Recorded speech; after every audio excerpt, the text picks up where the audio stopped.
जय राधा माधवा कुंज विहारी जय राधा।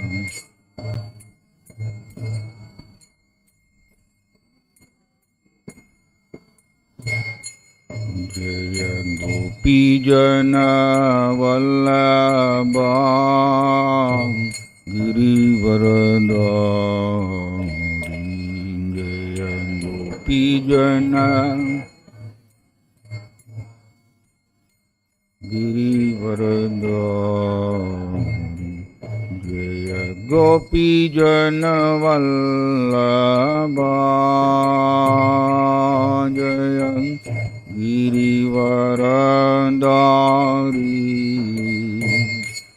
जय गिरिवरधारी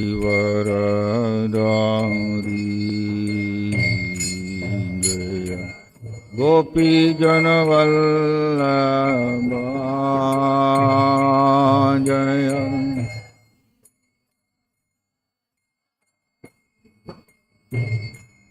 जय गिरिवरधारी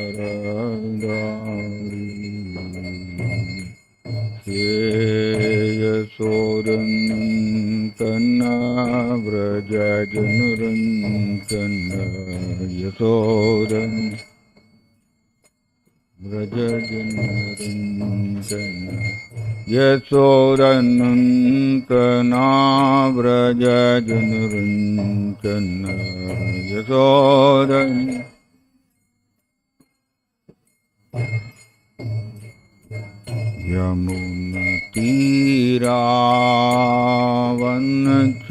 यमुनतीरावनचारी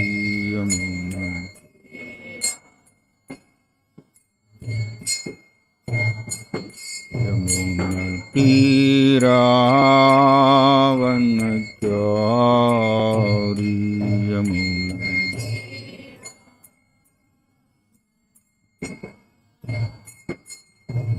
जय राधा माधवा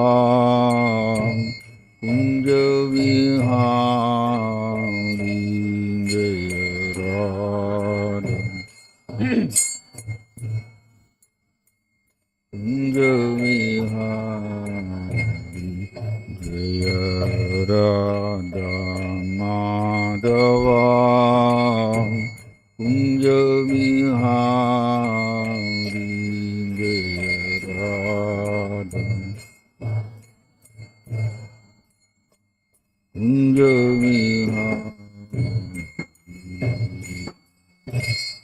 जय ओम विष्णुपाद परमहंस परिव्रजकाचार्य अष्टोत्तर सुद Shri Shrimad His Divine Grace अभय चरणारविंद भक्तिवेदांत स्वामी शील प्रभुपाद की जय ओम विष्णुपाद परमहंस परिव्रजकाचार्य अष्टोत्तर सुद Shri Shrimad His Divine Grace भक्ति सिद्धांत सरस्वती गोस्वामी ठाकुर शील प्रभुपाद की नमाचार्य शील हरिदास ठाकुर की प्रेम से कहो श्री कृष्ण चैतन्य प्रभु नित्यानंद श्री अद्वैत गदाधर श्रीवासादि गौर भक्त वृंद की श्री रूप सनातन भट्ट रघुनाथ श्री जीव गोपाल भट्ट दास रघुनाथ षड गोस्वामी वृंद की श्री श्री राधा कृष्ण गोप गोपीनाथ श्याम कुंड राधा कुंड गिरि गोवर्धन की ब्रजभूमि वृंदावन धाम की मायापुर नवदीप धाम की जगन्नाथपुरी धाम की मथुरा धाम की जय जगन्नाथ बलदेव सुभद्र महारानी की श्री श्री निताई गौर सुंदर की श्री श्री प्रहलाद नरसिंहदेव भगवान की श्री श्री राधा माधव की श्री कृष्ण भगवान की हरे कृष्ण महामंत्र की हरिनाम संकीर्तन यज्ञ की पतित पावन श्रील प्रभुपाद की निताय गौर प्रेमानंदे।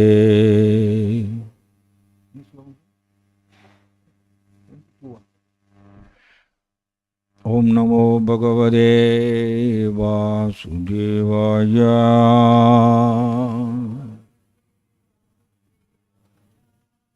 ஓம் நமோ பகவதே வாசுதேவாய.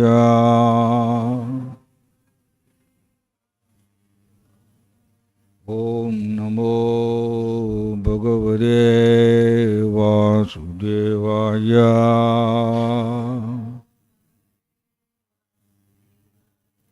நாராயணம் நமஸ்கிருத்ய நரம் சைவ நரோத்தமம் தேவீம் சரஸ்வதிம் வியாசம் ததோ ஜயம் முதீரயேத்.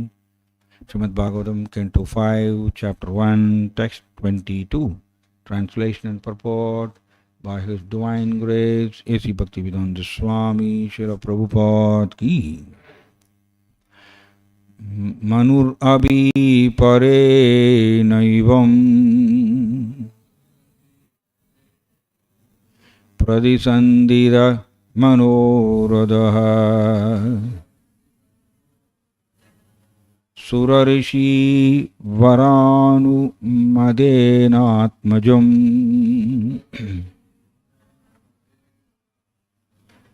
akiladara mandalastidi गुप्तय आस्थाप्य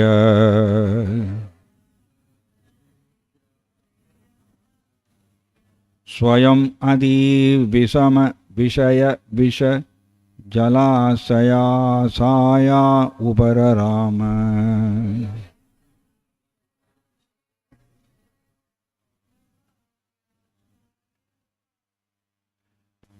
मनुरपि परे नैवं प्रतिसन्धितमनोरथः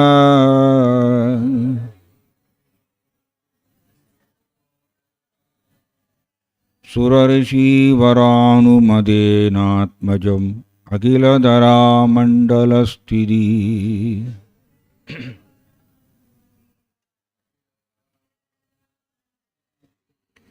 गुप्तय आस्थाप्य स्वयं अदि विषम विषय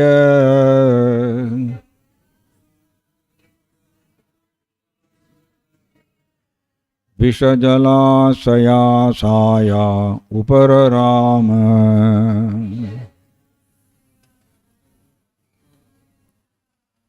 मनुरपि परे नैवं प्रतिसन्धितमनोरथः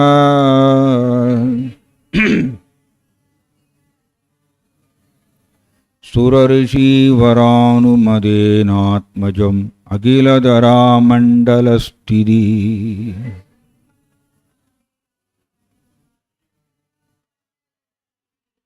गुप्तय आस्थाप्य स्वयं अदि विषम विषय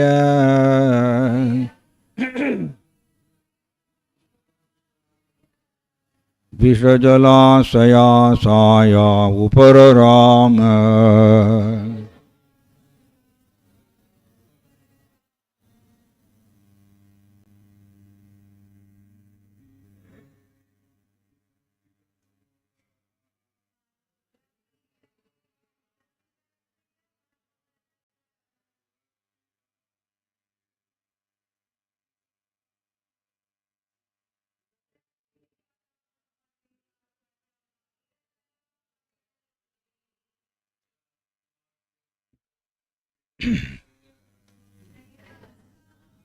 स्वयमदि विषम विषय विषजलाशयासाया उपरराम.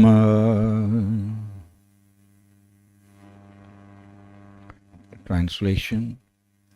மொழிபெயர்ப்பு. பிரம்மதேவனின் துணையினால் ஸ்வயம்புவ மனு தனது விருப்பத்தினை இவ்வாறு நிறைவேற்றிக் கொண்டார். நாரத முனிவரின் அனுமதியுடன் அவர் தனது மைந்தன் பிரியவ்ரதனை பிரபஞ்சத்தில் உள்ள அனைத்து உலகங்களையும் காப்பதற்காக ஆட்சி பொறுப்பில் அமர்த்தினார். ஸ்வயம்புவ மனு இவ்வாறு மிகவும் ஆபத்தான ஆசைகள் என்னும் நச்சுக்கடலிலிருந்து விடுதலை பெற்றார். பொருளுரை. பிரியவ்ரதனை இல்லற வாழ்க்கையில் ஈடுபடக்கூடாது என்று நாரத முனிவர் போன்ற மிகச்சிறந்த மகான் உபதேசித்திருந்ததனால் ஸ்வயம்புவ மனு முதலில் நம்பிக்கையற்றவராகவே இருந்தார். இப்போது பிரம்மதேவனும் தலையிட்டு பிரியவிரதன் இப்பிரபஞ்சத்தினை ஆளும் பொறுப்பை ஏற்றுக்கொள்ள வேண்டும் என்றவுடன் மனு மிக்க மகிழ்ச்சி அடைந்தார். வைவஸ்வத மனு சூரிய தேவனின் புதல்வன் என்னும் அவரது மைந்தன் மகாராஜா இக்ஷ்வாகு இப்பூமண்டலத்தை ஆண்டார் என்றும் பகவத்கீதையிலிருந்து அறிகின்றோம். ஆயினும் ஸ்வயம்புவ மனுவும் இப்பிரபஞ்சத்தின் ஆளும் பொறுப்பில் இருந்தார் என்றே தெரிகிறது. மேலும் அவர் தன் மைந்தன் பிரியவிரதனிடம் எல்லா உலகங்களையும் காக்கின்ற பொறுப்பினை ஒப்படைத்தார். துராமண்டல எனில் உலகம் என்று பொருள். இப்பூமியும் துராமண்டலா எனப்படுகின்றது. அகிலம் என்பதற்கு எல்லாம் அல்லது பிரபஞ்சம் என்று பொருள். எனவே மகாராஜா பிரியவிரதன் எங்கே இருந்தார் என்று அறிந்து கொள்வது மிகவும் கடினம். ஆயினும் இந்த இலக்கியத்திலிருந்து அவரது நிலை இப்பிரபஞ்சத்தில் உள்ள எல்லா உலகங்களையும் ஆள்கின்ற பொறுப்பில் நியமிக்கப்பட்ட வைவஸ்வத மனுவை விட நிச்சயம் உயர்ந்ததாக தோன்றுகின்றது. ஸ்வயம்புவ மனு இப்பிரபஞ்சத்தின் அனைத்து உலகங்களையும் ஆள்கின்ற பொறுப்பை துறந்தவுடன் மிகுந்த திருப்தி அடைந்தார் என்பது முக்கியமானது. இன்றைய தினம் அரசியல்வாதிகள் ஆட்சியை பிடிப்பதில் மிக்க ஆர்வமுடன் இருக்கின்றனர். ஜனாதிபதி, பிரதம மந்திரி பதவிகளில் தாம் அமர்வதற்கு தமது கட்சி தொண்டர்களை வீடுதோறும் சென்று வாக்குகள் சேகரிப்பதில் ஈடுபடுத்துகின்றனர். இதற்கு நேர்மாறாக இங்கே பிரம்மதேவன் பிரியவிரதனை இப்பிரபஞ்சத்தின் ஆட்சி பொறுப்பினை ஏற்றுக்கொள்ளும்படி வற்புறுத்தினார் என்று நாம் பார்க்கிறோம். இதிலிருந்து தேவ காலத்தில் மன்னர்களும் ஆட்சியாளர்களும் புலன் நுகர்ச்சிக்காக தனது பதவிகளை ஏற்றுக்கொள்ளவில்லை என்பது உறுதியாகிறது. ராஜ ரிஷிகள் என்று அழைக்கப்பட்ட இம்மன்னர்கள் தங்கள் குடிமக்களின் நலனுக்காக தங்கள் நாட்டை ஆளும் பொறுப்பினை ஏற்றுக்கொண்டனர். பிரியவிரதன் மற்றும் ஸ்வயம்புவ மனுவின் வரலாறு எவ்வாறு பற்று ஏதும் இன்றி மன்னர்கள் சிறப்புடனும் பொறுப்புடனும் தங்கள் கடமைகளை நிறைவேற்றி தங்களை உலகப் பிடிப்பிலிருந்து தற்காத்து கொண்டனர் என்பதை விளக்குகிறது. உலக விஷயங்கள் இங்கே நச்சுக்கடலுடன் ஒப்பிடப்பட்டிருக்கின்றன.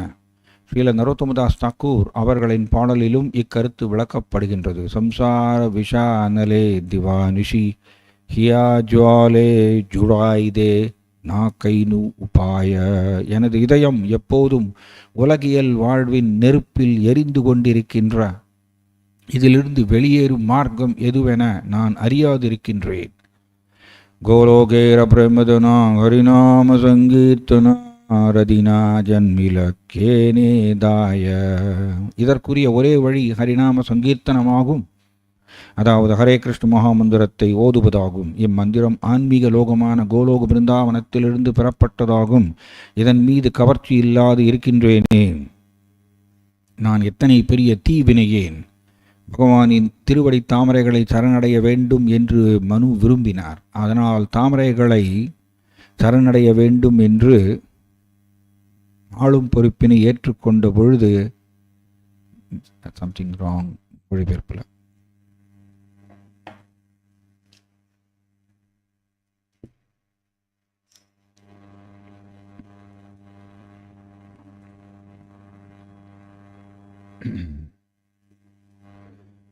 Manu wanted to seek shelter at the lotus feet of the Lord, and therefore when his son Priyavrata took charge of his worldly affairs, Manu was very relieved. That is the system of Vedic civilization. At the end of life, one must free himself from worldly affairs and completely engage in the service of the Lord. The word Surarishi Vara Anumatena is also significant. Manu entrusted the government to his son with the permission of the great saint Narada. This is particularly mentioned because although Narada wanted Priyavrata to become free from all material affairs,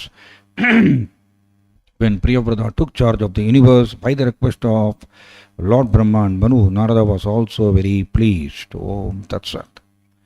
Jnana-timirandasya jnananjana-chalakaya chakshurunmilitam yena tasmai Shri Gurave Namaha. Namo Vishnupadaya Krishna Prasthaya Bhudale श्रीमदे जयपताकस्वामिन्निधि नामिने नमाचार्यपदाय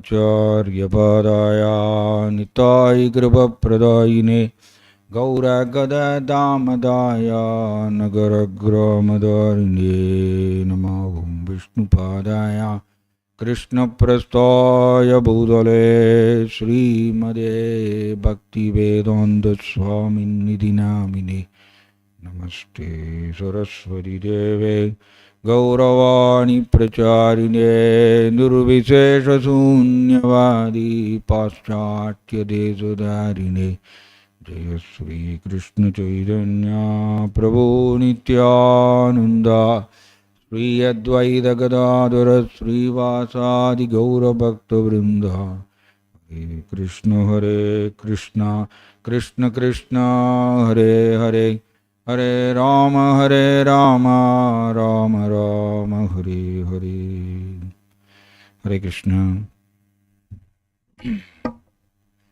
so இங்கே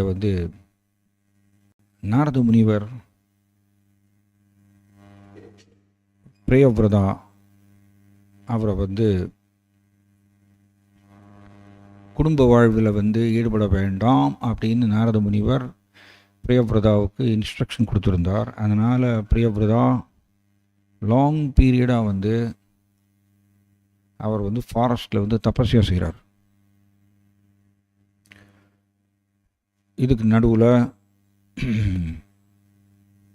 ஸ்வயம்புவ மனு, அவருடைய மகன் உத்தானபாதா அவர் ஆட்சி புரிகிறார் இந்த whole பூமியவே. தென் உத்தானபாதாவுக்கு அப்புறம் அவருடைய மகன் துருவன் ஆட்சி புரிகிறார். அண்ட் துருவனும் பகவான் கிருஷ்ணனுடைய உலகத்துக்கு சென்றடைந்ததுக்கப்புறம் அதுக்கு நடுவில் அவருடைய தம்பி உத்தமா கொல்லப்பட்டார். கந்தர்வர்களால் உத்தமா கொல்லப்பட்டார். அதனால் இப்போ ஆட்சியை நிர்வாகம் செய்வதற்கு யாரும் இல்லாததுனால பிரம்மதேவர் இங்கே இறங்கி வரார். ஏன்னா நாரத முனிவர் ஸ்ட்ராங் உபதேசம் செய்து பிரியவ்ரதாவை இல்லற வாழ்க்கையில் போகக்கூடாதுன்னு அவர் இது பண்ணி வச்சுருக்கார். ஸோ நாரத முனிவர் இந்த மாதிரி செஞ்சுருக்கும் பொழுது ஸ்வயம்புவ மனு என்ன பண்ணுறாருன்னா அதுக்கு ஆப்போசிட்டாக ஸ்வயம்புவ மனு செய்ய முடியாது. ஏன்னா நாரத முனிவர் அவரும் பக்திக்கு அத்தாரிட்டி. அவர் இந்த மாதிரியே பிரியவ்ரதாவுக்கு இன்ஸ்ட்ரக்ஷன் கொடுத்துருக்கார். ஸோ ஸ்வயம்புவ மனு பிரபுபாதர் எழுதுகிறார், ஸ்வயம்புவ மனு was practically hopeless because such a great personality as Narada was instructing his son Priyavrata not to accept household life. ஏன்னா நாரத முனியோட பிரச்சாரம் வெரி ஹெவி பிரச்சாரம். ஒரு பக்தி சக்தி. பகவான் கிருஷ்ணா பக்தி சக்தியை நாரத முனிவர்கிட்ட இன்வெஸ்ட் பண்ணியிருக்கார். அதனால் நாரத முனிவர் தூய பக்தர். அவர் பிரச்சாரம் செய்தார்னா சுஸ்ருஷுபி தக்ஷணா ஹிருதயத்தில் இம்மிடியேட்டாக மாற்றம் ஏற்படும். நம்ம நிறைய சாஸ்திரத்தில் ரெக்கார்ட் இருக்கு. நாரத முனிவர் ப்ரீச் பண்ணி மிருகாரி எப்படி மாறினார். கொடூரமான வேடன் மிருகாரி, ஆனால் நாரத முனிவருடைய பிரச்சாரத்தினால் அவர் மாறினார். பிரகலாத் மகாராஜா எப்படி மாறினார். துருவ மகாராஜா நாரத முனிவரோட பிரச்சாரத்தினால தூய பக்தரை மாறினாங்க. ஸோ நாரத முனிவர் எப்படி தொட்டால் பொன்னாகும் கல் அந்த மாதிரியா அவர் யாரை காண்டாக்ட் பண்ணாலும் சரி தூய பக்தரை மாற்றிடுவார். கிருஷ்ணா அவருக்கு அந்த மாதிரி சக்தி கொடுத்துருக்கார். அதனால் அப்படிப்பட்ட நாரத முனிவர் பிரியவ்ரதனுக்கு இன்ஸ்ட்ரக்ஷன் கொடுத்து அவரை ஃபாரஸ்டில் வச்சுருக்கார், பகவானை நோக்கி தபஸ்யா செய்யணும் அப்படின்னு. அதனால் ஸ்வயம்புவ முனி பார்க்குறார், எப்படி போய் மாற்றுறது, முடியாத காரியம். ஆனால் ஸ்வயம்புவ மனு நம்பிக்கை விட்டுட்டார். அவன் ஸோ இங்கே சுவயம்பு மனு வந்து இங்கே வர்ற வரைக்கும், பிரியவிரதன் வந்து ஆட்சி பொறுப்பு எடுக்கிற வரைக்கும் சுவயம்பு மனு வந்து அவர் பூமியை ஆட்சி புரிந்தாராம். ஏன்னா துருவன் கிருஷ்ணனுடைய உலகத்துக்கு போயாச்சு. அப்படிதான் இங்கே எழுதியிருக்கு. ஸோ அதனால் வேறு வழி இல்லாமல் இப்போ பிரம்மதேவர் கீழே இறங்குறார். ஏன்னா பிரம்மதேவர் நாரத முனிவருடைய அத்தாரிட்டி. இன்ட்ரெஸ்டிங் என்னென்னா, பிரம்மதேவர் தான் நாரத முனிவருக்கு ஆணையிட்டார். இந்த பக்தி தொண்டினுடைய இந்த சயின்ஸை வந்து நீ எல்லாருக்கும் பிரச்சாரம் செய்யணும் அப்படின்னு பிரம்மதேவர் நாரத முனிவருக்கு ஆணையிட்டார். அது 2வது காண்டத்தில் வருது. ஸோ தன்னுடைய தந்தை மற்றும் ஆன்மீக குரு பிரம்மதேவர் அவர் கொடுத்த ஆணையை வந்து சீரியஸாக ப்ராக்டிஸ் பண்ணுறார் நாரத முனிவர். அதனால் எல்லாருக்கும் அவர் பிரச்சாரம் பண்ணுறார். அதனால் இப்போ வந்து இந்த நிலைமையை சரி பண்ணுறது நான் பிரம்மதேவரால் தான் முடியும். முன்னாடி இதை டிஸ்கஸ் பண்ணோம். ஜட உலகம் வந்து குழப்பம் வந்து உருவாகும். பிரபுபாதர் உலகத்தில் எழுதுகிறார், material world it's a source of perplexity அப்படின்னு எழுதுகிறார். ஜட உலகம் முக்குணங்கள் தொடர்ந்து ஜீவாத்மாக்களை தாக்கிண்டே இருக்கிறதுனால குழப்பம் உருவாயிட்டே இருக்கும். சௌகரியமான எந்த குழப்பங்களும் இல்லாமல் ஒரு சாதகமான சூழ்நிலை எல்லா நேரங்களிலும் அமையாது. பிரபுபாதர் வந்து ஸ்ரீமத் பாகவதத்தில் எழுதுகிறார், the entire Lord's creation is to rectify the living entity's tendency to enjoy without the Supreme Lord. மொத்த ஜட உலகத்துடைய சிருஷ்டியும் எதற்கு அப்படின்னா, ஜீவாத்மா வந்து கிருஷ்ணரை விட்டுட்டு அனுபவிக்கணுங்கிற இந்த ஸ்வபாவத்தை திருத்துவதற்கு தான் இந்த மொத்த ஜட உலக சிருஷ்டியும். கிருஷ்ணாவுடைய நோக்கம் இதுதான். அதனால் ஏன் குழப்பங்கள் வருது அப்படின்னா, குறிப்பாக பக்தர்களுக்கு. அஃப்கோர்ஸ் பிரியவிரதன் இவர்கள்லாம் வந்து ரொம்ப எக்ஸால்டட் பர்சனாலிட்டிஸ், மிக உயர்ந்த பக்தர்கள். நம்மளை மாதிரி ஒரு கட்டுண்ட ஜீவாத்மா அல்ல. நமக்கு வந்து பக்தி தொண்டை பயிற்சி செஞ்சுட்டு இருக்கும் பொழுது நமக்கு ஏன் வாழ்க்கையில் குழப்பங்கள் வருது அப்படின்னா, கிருஷ்ணா தான் இறங்கி செய்கிறாராம். கிருஷ்ணா தான் இதை இறங்கி செய்கிறார், குழப்பங்களை உருவாக்குறார். எதற்கு அப்படின்னா, நமக்கு எங்கேயாவது ஓரமாக ஒட்டின்னு இருக்குமாமா அனுபவிக்குங்கிற ஸ்வபாவம். எங்கேயாவது ஓரமாவது the last vestige of the remaining enjoying spirit அப்படின்னு எழுதுகிறார் பிரபுபாதர். அப்படி எழுதுகிறார், அனுபவிக்குங்கிற ஸ்வபாவம் ஓரமாக எங்கேயாவது ஒட்டின்னு இருக்கும். அதையும் அந்த பக்தர் அதை விடுவதற்கோசரம் கிருஷ்ணரே இறங்கி சில குழப்பமான சூழ்நிலைக்கு உருவாக்குறோம். பக்தி சித்தாந்த சரஸ்வதி தாக்கூர் சொல்வார், lord Gaura Sundara puts his devotees into various difficulties and tribulations to test their patience and strength of mind. Success depends upon their good fortune. பக்தி சித்தாந்த தாக்கூருடைய ஸ்ட்ராங் உபதேசம், பக்தி சித்தாந்த தாக்கூருடைய பொன்மொழிகள் இதெல்லாம். சைத்தன்ய மகாபிரபு மிகவும் கருணையுள்ள பகவான். ஆனால் அவர் முழு முதற் கடவுள் இல்லையா. ஸோ அவர் வந்து டிவோட்டீஸை டெஸ்ட் பண்ணுவாராம்மா.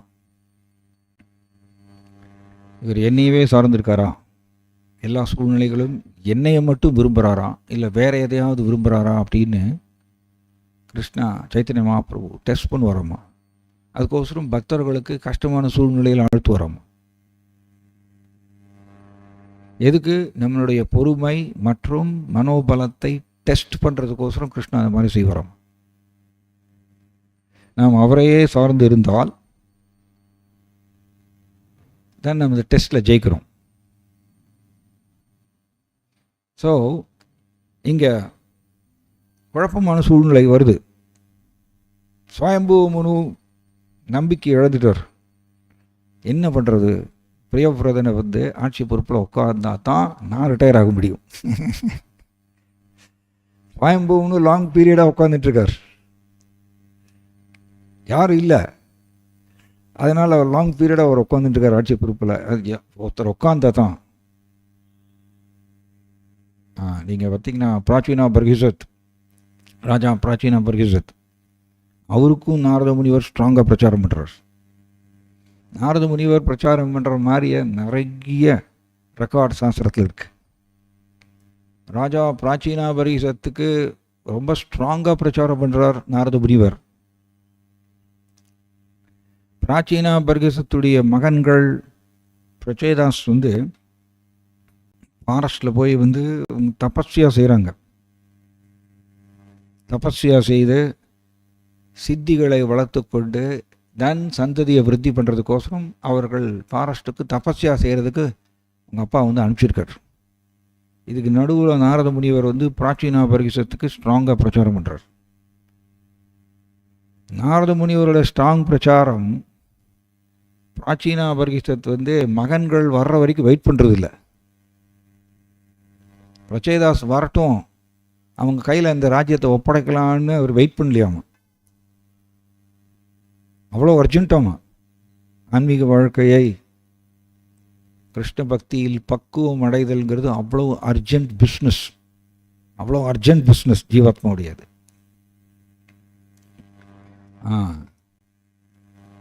ஸோ ராஜா பிராச்சீனா பர்கிசத் தன்னோட ராஜ்யத்தை அமைச்சர் கையில் ஒப்படைச்சிடுறாரு.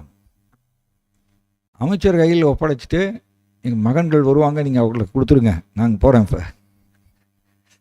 பிராச்சீனா பர்கிசத் ஃபாரஸ்ட்டுக்கு போயிடுறார். ஏன்னா நாரத முனிவரோட பிரச்சாரம் அவ்வளோ ஸ்ட்ராங் பிரச்சாரம். அப்படி தான் வருது 4th cantoல. ஸோ இங்கே சுவயம்பு மனு அதனால் நம்பிக்கை இழந்துறாரம்மா. நாரத முனிவர் இவரை பிடிச்சி வச்சுருக்கார் பிரியவிரதனை. ஸோ எப்படி இவர் திரும்பவும் ராஜ்ய பொறுப்பில் உட்கார வைக்கிறது, இல்லற வாழ்க்கையில் எப்படி கொண்டு வர்றது அப்படின்னு அவருக்கு ஒரே கவலையாக இருக்குது. அதனால் பிரம்மதேவருக்கு இறங்குறார், இந்த நிலைமையை சரி பண்ணணும். ஏன்னா பிரம்மதேவருக்கு ஒரு பொறுப்பு இருக்கு இல்லையா? என்ன பொறுப்பு? பகவான் பிரம்மதேவருக்கு கொடுத்துருக்கார் ஒரு சேவை, விசர்கா செய்யணும். விசர்கா, 2ஆம் சிருஷ்டி செய்யணும். அது பிரஜாபதிகளை உருவாக்குறது, அதன் மூலமாக 2ஆம் சிருஷ்டியை வளர்க்கிறதுங்கிறது பிரம்மதேவருக்கு கிருஷ்ணா கொடுத்த சேவை. இல்லை, பிரபுபாத் ரொம்ப அருமையாக எழுதுகிறார். பிரியவிரதாவும் சரி,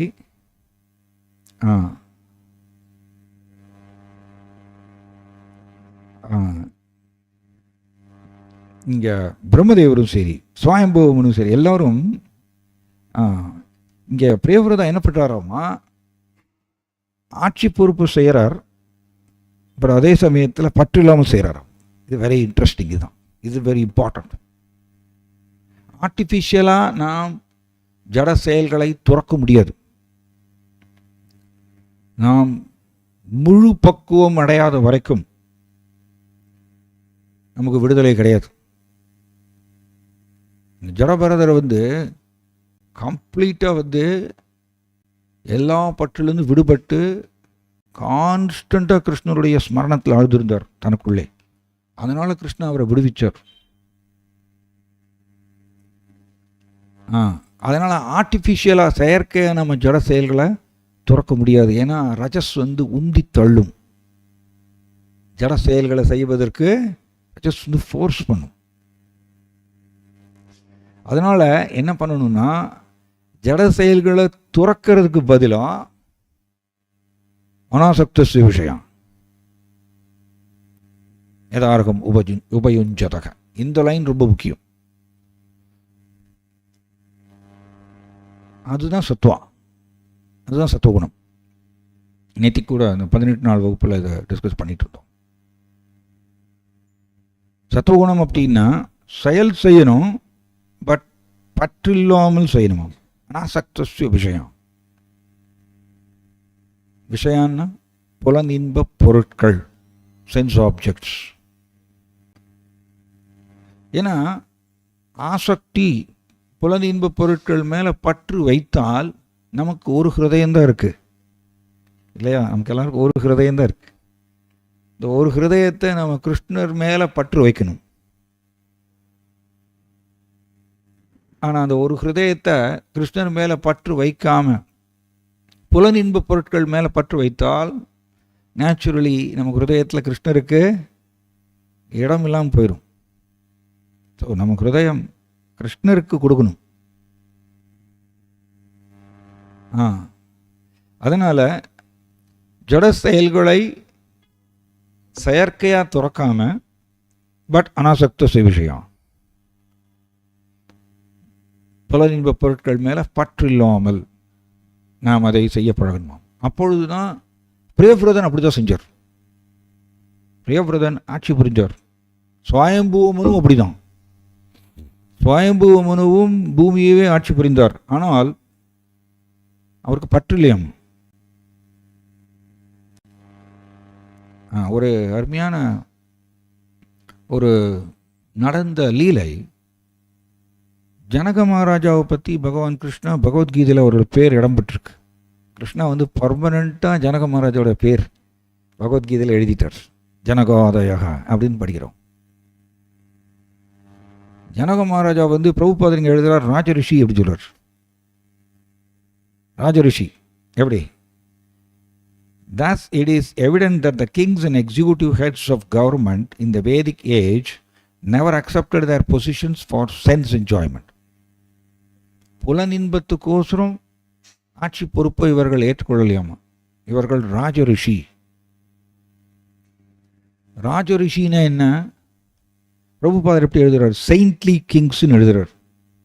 அதை கொஞ்சம் நாம் கூர்ந்து படித்தால் நமக்கு நிறைய கருத்துக்கள் கிடைக்கும். ரிஷிக்கு உண்டான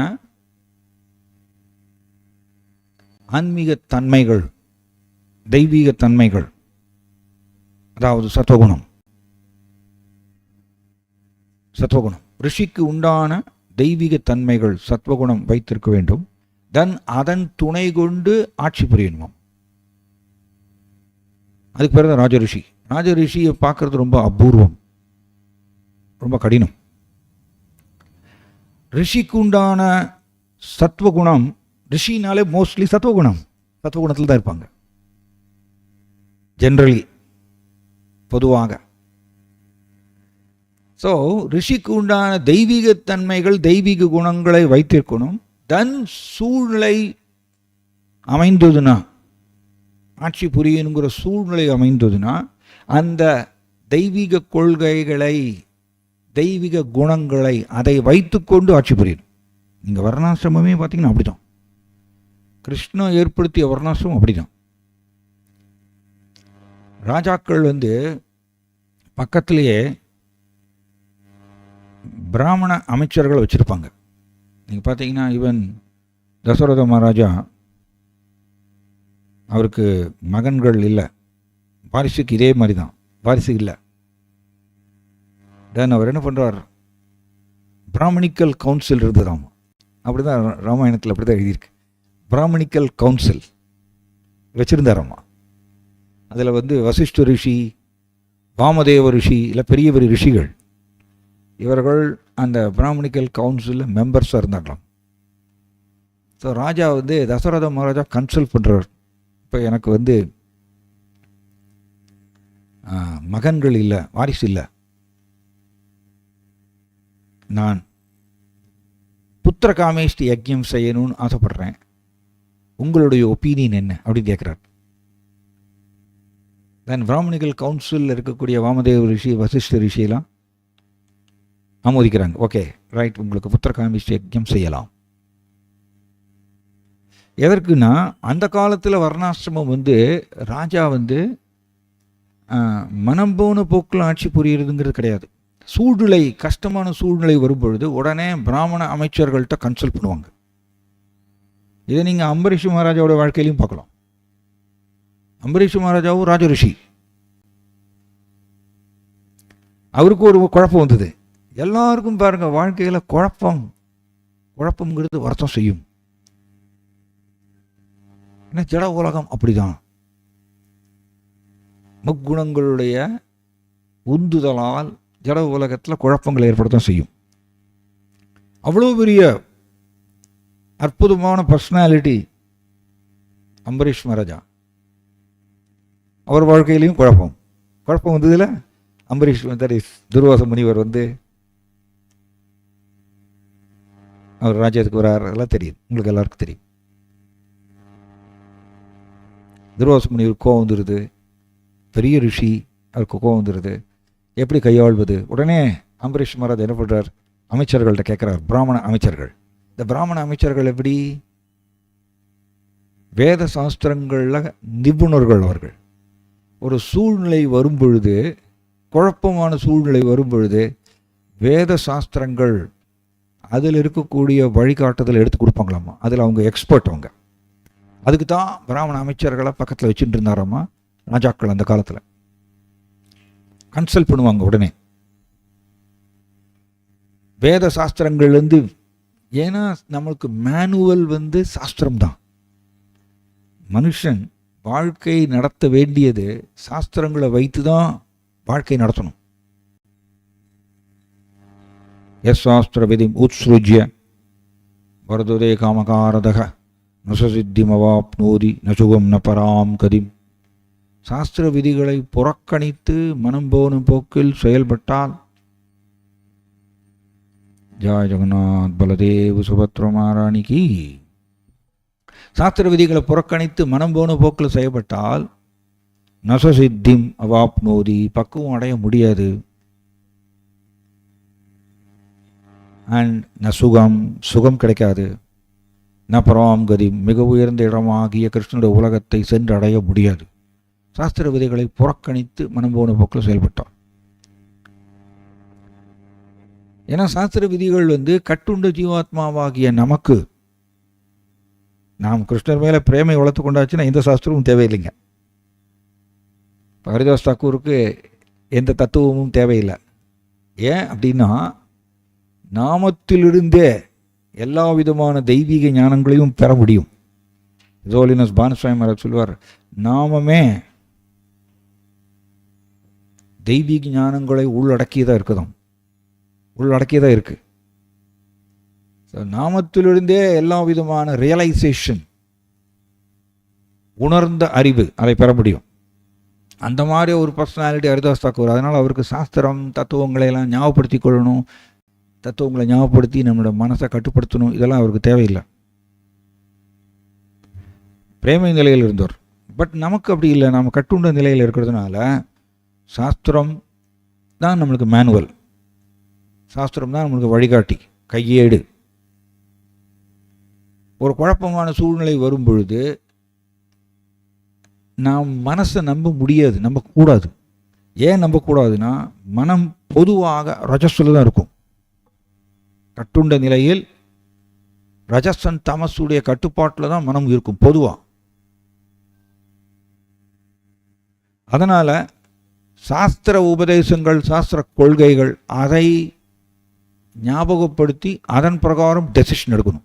ஒரு குழப்பமான சூழ்நிலை வரும்பொழுது அப்போ சாத்வீகமான ஒரு டெசிஷன் எடுப்போம். அந்த மாதிரிய ராஜாக்கள் தான் ராஜரிஷிகள். ராஜரிஷிகள் எப்படின்னா, ஜனக மகாராஜாவை பற்றி சொல்லிட்டு இருந்தோம். ஜனக மகாராஜா ராஜரிஷி. அவர் ஒரு அருமையான ஒரு நடந்த லீலை வந்தது. ஜனக மகாராஜா ரிஷி மாதிரியா நிறைய தத்துவங்களை போதிப்பாராமா குடிமக்களுக்கு அவ்வப்பொழுது. அதனால் அவர் ராஜ்யத்தில் இருந்த ரிஷிகள்லாம், சன்னியாசிகள், இவங்கெல்லாம் என்ன நினச்சாங்களாமா, என்ன ஜனக மகாராஜா ரிஷி மாதிரிய உபதேசம் கொடுத்துட்ருக்கார், ஆனால் அவரோ அரச போக வாழ்க்கையை என்ஜாய் பண்ணிகிட்ருக்காரு, புலன் இன்பத்தில் மூழ்கின்னு இருக்கார். இவனு ரிஷி மாதிரி உபதேசம் கொடுக்குறாரு அப்படின்னு ராஜ்யத்தில் ரிஷிகள்லாம் அந்த மாதிரி பேசிகிட்டு இருந்தாங்களாம். இது ஜனக மகாராஜாவுக்கு காது கேட்டுறது. ஜனக மகாராஜா தன்னுடைய பேர் கெடுவதை பற்றி கவலைப்படலையாமா. ஜனக மகாராஜா கிருஷ்ண உணர்வு எவ்வளவு அற்புதமானது, ஒருவர் கிருஷ்ண உணர்வை சுவைத்தால் அவரால் வேற எதையும் சுவைக்க முடியாது. அது பிரபுபாதர் சொற்பொழிவில் சொல்றார். எல்லா விதமான ஆனந்தத்தையும் கிருஷ்ணர்கிட்டே பெறலாம்னு சொல்றார் பிரபுபாதர் ஒரு சொற்பொழிவில். ஏன்னா கிருஷ்ணா உன்னத ஆனந்தத்தினுடைய சோர்ஸ், இருப்பிடம். எல்லா விதமான ஆனந்தத்தையும் கிருஷ்ணர்கிட்டே பெறலாம், தெய்வீக ஆனந்தத்தை. ஆனால் பிரபுபாதர் என்ன சொல்றாருன்னா, நமக்கு கிருஷ்ணன்ட்டிருந்து அந்த உன்னத ஆனந்தத்தை பெற தெரியாததுனால நாம் வெளியில் தேடுகின்றோம், ஜடத்தில் தேடுகின்றோம் ஆனந்தம் கிடைக்கும் அப்படின்னு. அதுதான் நம்மளுடைய கட்டுண்ட நிலை. ஜனக மகாராஜா என்ன பண்ணாராமா, கிருஷ்ண உணர்வு நீங்கள் பக்தி ரசாமிருத சிந்துவில் படிக்கிறோம், கிருஷ்ண உணர்வை ஒருவர் சுவைத்துட்டார்னா பிரம்மானந்தத்தை பிரம்மானந்தம் இருக்கு. எஸ், பிரம்மபூத நிலையில் இருக்கக்கூடிய சமயத்தில் ஒரு விதமான ஆனந்தம் கிடைக்கும். அது எப்படின்னா, பிரம்மபூத நிலை எப்படின்னா துன்பங்கள் அற்ற நிலை, ஆனால் ஆனந்தத்தை சுவைக்கல. அதான் இன்ட்ரெஸ்டிங். பிரம்மபூத நிலை எப்படி? துன்பங்கள் அற்ற நிலை. ஏன்னா யாரும் அவரை டிஸ்டர்ப் பண்ண முடியாது. நசோச்சதி நகாங்ஷதி, ஆசையும் கிடையாது, புலம்பலும் கிடையாது. ஆனால் அது நியூட்ரல் ஸ்டேஜ். ஆமாம், தெய்வீக ஆனந்தத்தை சுவைக்கல. ஸ்ரீல ரூப கோஸ்வாமி பக்தி ரசாமிருதத்தில் என்ன சொல்றாரு, இந்த பிரம்மானந்தம், இந்த பிரம்மானந்தத்தை பல மடங்கு மல்டிப்ளை பண்ண ஸ்டில் கிருஷ்ண உணர்வை சுவைக்கக்கூடிய அந்த ஆனந்தத்தில் ஒரு ஃப்ராக்ஷன், ஒரு சின்ன ஃப்ராக்ஷனுக்கு ஈடாகதாம். அப்படி ஸ்ரீல ரூப கோஸ்வாமி எழுதியிருக்கார் பக்தி ரசாமிருத சிந்துவில். ஸோ கிருஷ்ண உணர்வை சுவைச்சாச்சுன்னா அவருக்கு வேற எதையும் சுவைக்க முடியாது. ஸோ ஜனக மகாராஜா அந்த மாதிரியா, அதனால் பார்க்குறாராமா, அந்த ரிஷிகளுக்கெல்லாம் புரிய வைக்கணும், கிருஷ்ண உணர்வை சுவைத்தால் வேற எதுலேயும் அவருக்கு நாட்டம் வராதுங்கிறது புரிய வைக்கணும். என்னுடைய பேர் மோசமாகிறது, கெட்ட பழி வருது, அதை பற்றி அவர் கவலைப்படலையாம். தூய பக்தர்கள் அவர்கள் ஃபோக்கஸ், அவங்களோட ஒரே குறிக்கோள் என்ன? கிருஷ்ண உணர்வை சுவைத்தல் தான். அதனால் எது வந்தாலும் பெருசாக அவங்களால அதனால் பாதிக்கப்பட மாட்டேங்கிறோம். நம்மளாம் அப்படி இல்லைங்க. நம்ம இன்னும் கிருஷ்ண உணர்வை சுவைக்காததுனால இந்த உலகத்தில் ஏதாவது ஒரு சூழ்நிலை வரும்பொழுது அதுக்கு தகுந்தாற் போல் நம்ம டிஸ்டர்ப் ஆகும். ஸோ ஜனக மகாராஜா என்ன பண்ணாராமா, தன்னுடைய வீரர்களுக்கு ஆணையிட்டாராமா, எல்லா ரிஷிகளையும் கூப்பிடுங்க, எல்லா சன்னியாசிகளையும் கூப்பிடுங்க, கூப்பிட்டு அவங்களுக்கு ஒரு பெரிய விருந்து ஏற்பாடு பண்ணணும், அறுசுவை விருந்து கொடுக்கணும். ஆனால் ஒரு கண்டிஷன் என்ன, ஒவ்வொரு இலைக்கு மேலேயும் ஒரு பூனையை தொங்க விட்டுருணும், பூனையை கட்டி தொங்க விட்டுருணும் ஒரு இலைக்கு மேலே. அண்ட் அழகான இளம் பெண்கள் தான் பரிமாறணும். இதை ரெண்டு மட்டும் சொல்லிட்டு ஜனக மகாராஜா போயிடுறார். அறுசுவை விருந்து எல்லா ரிஷிகள் சன்னியாசிகளுக்கெல்லாம் பரிமாறினாங்க, சாப்பிட்டு முடித்தாங்க. சாப்பிட்டு முடித்ததுக்கப்புறம் ஜனக மகாராஜா பேசுகிறார் இந்த ரிஷிகள்கிட்ட, அறுசுவை விருந்து எப்படி என்ஜாய் பண்ணிங்களா? ஏன்னா உங்களுக்கு நீங்கள் ரிஷிகள் பல நாட்களாக நீங்கள் விருந்தே சாப்பிட்ருக்க மாட்டீங்க, அதனால தான் நான் இதை ஏற்பாடு பண்ணேன். தென் இந்த ரிஷிகள் சொல்கிறாங்க, எஸ், அறுசுவை விருந்து வெரி ஒண்டர்ஃபுல், ஆனால் எங்களால் அதை சுவைக்க முடியல. ஏன் சுவைக்க முடியல அப்படின்னு கேட்குறாரு ஜனக மகாராஜா. 2 காரணம் அப்படின்னு சொல்கிறார். 2 காரணம் என்னென்னா, எங்களுடைய இலைக்கு மேலே ஒரு பூனையை கட்டி தொங்க விட்டுருக்கீங்க. ஒரு பூனையை கட்டி தொங்க விட்டுருக்கீங்க. அந்த பூனையுடைய முடி விழுந்துருமோ அப்படின்னு எங்களுக்கு ஒரு பயம். பூனையுடைய முடி இந்த இலையில் விழுந்துருமோ. பூனை வந்து ரொம்ப அசுத்தமான பிராணிங்க. பூனை குளிக்கவே குளிக்காது. குளிச்ச மாதிரி பார்த்துருக்கீங்களா? பூனை இங்கே குளிச்ச மாதிரி பார்த்துருக்கீங்களா? குளிக்கவே குளிக்காது. அரவிந்த் கரெக்ட் தானே? பூனை ரொம்ப அசுத்தமான பிராணி. ஆனால் அந்த பூனையிலேருந்து ஒரு முடி விழுந்துருச்சுன்னா அது அசுத்தம், அப்படி தான் சொல்லுவாங்க. அதனால் நீங்கள் பூனையை கட்டி தொங்க விட்டுருக்கீங்க, அது முடி விழுந்துருமோன்னு எங்களுக்கு ஒரே பயம். இதை எங்களுடைய கவனம் அதில் போயிடுச்சு. அதனால் அறுசுவை விருந்து எங்களால் சுவைக்க முடியல. இது ஒரு காரணம். 2வது காரணம், அழகான இளம் பெண்கள் வந்து பரிமாறினதுனால எங்களுடைய மனம் அவங்களோட அழகு பின்னாடி போயிடுச்சு. அதனால் எங்களால் வந்து அறுசுவை விருந்து சுவைக்க முடியல. இந்த 2 காரணம் அப்படி சொன்னார். ஜனக மகாராஜா சொன்னாராம்மா, அதே மாதிரி எனக்கும் 2 காரணம் இருக்குது அப்படி சொன்னாராம். என்னுடைய மனம் எப்பொழுதும் கிருஷ்ணருடைய அழகையே சுவைத்து கொண்டே இருக்கின்றது. ஜனக மகாராஜா அப்படிப்பட்ட பர்சனாலிட்டி. என்னுடைய மனம் எப்பொழுதும், ராமாயணத்தில் வருது, ஜனக மகாராஜா